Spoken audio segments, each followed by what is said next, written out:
Welcome. All right, guys, today's topic, how many calories should I eat a day? This might arguably one of the first questions that comes to mind when you start any type of, let's call it health and wellness program, right? So this is a tough question to answer. And if you were to approach any nutritionist or anybody who does dieting, they'd probably freeze in their tracks, not even know what to say, because there are so many variables that determine what your intake should be. Let me give you an example.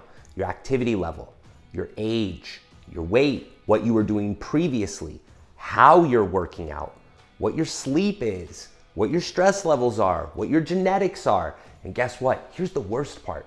It changes all the time, right?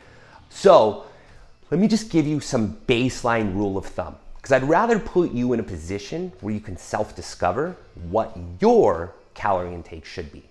So for females, general rule of thumb. Now, this isn't gonna be for everybody, but you need a starting point. That's the key that a lot of people don't realize. So for a woman, I would start anywhere around 14 to 1500 calories a day. Now, some of you are gonna go, oh my God, that's a lot of food. And some of you are gonna go, oh my God, that's not enough food, I would starve. Exactly, you're supposed to think that. You wanna know why? Because everybody's different. There's not one person that has the same diet. And for a guy, I would say anywhere around 2,000 to 2,500. So let's just say 2,300, 2,300. Now these are for people who kind of want to lose weight, right? That's majority of the population. So you think, man, you're immediately going to think, that doesn't work for me in whatever, which way, shape, or form. But you have to have a starting place. Here's where people go wrong. Even if that number does not work for you, it's a starting place. You need to track your own data. So let's say you're a woman and you do 1,400 calories and you do that for a week. You could suck it up for a week.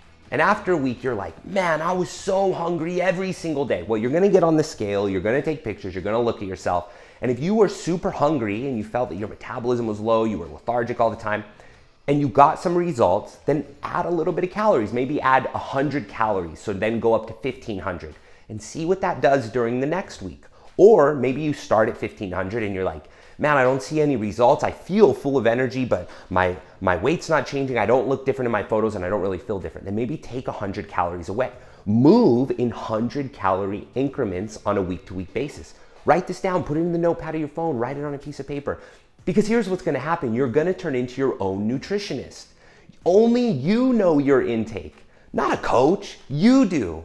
Okay, so you got to put yourself in a position by tracking your own data and figuring out what is the right intake for you, because it's going to change all the time. And down the road, when you become very intuitive about this, you're going to know, oh man, when I train really heavy legs and I'm not sleeping that well, this is how much I'm going to eat. Oh, on days off where I don't really do anything and I'm not training a lot, oh, this is how much I'm going to eat. You're going to learn that about yourself, but it all starts with that starting point. And the starting point is probably not going to be right for you. But that is a general rule of thumb to help you learn the baseline for your calorie intake.